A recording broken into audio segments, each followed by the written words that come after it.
I'm Nihal Saleh, the Secretary of the International Center for Teaching Arabic to Non-Arabic Speakers. Our center is one of the most important organizations which working in learning Arabic as a foreign language field.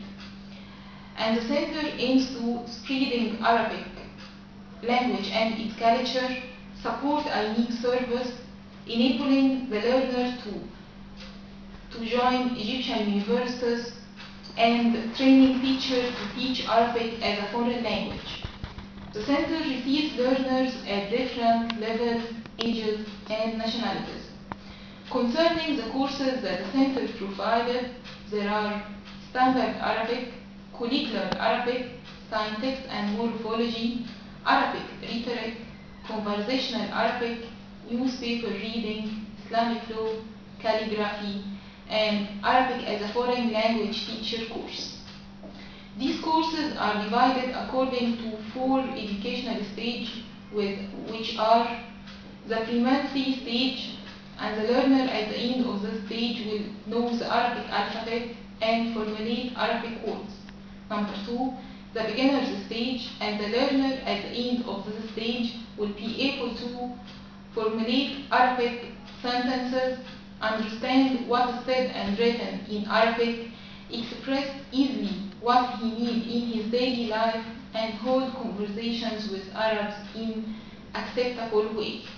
Number 3 is the intermediate stage, and the learner at the end of the stage will be able to compose short pieces of writing and connect sentences, develop his ability to understand well what he hears and reads, and hold conversation in Arabic with Arab in a way which is appropriate and understood. Number 4, the advanced stage, and the learner at the end of the stage will be able to formulate long compositions, understand the Arabic poetry, converse with Arab fluently, and read Arabic newspapers. The center also offers special summer courses which is starting from June till September, and these courses included different educational hours depending on the learner desires, suitable accommodation, and trips inside and outside Cairo. The center also provides the e-learning service which enables the learner who want to learn Arabic to learn Arabic at his place.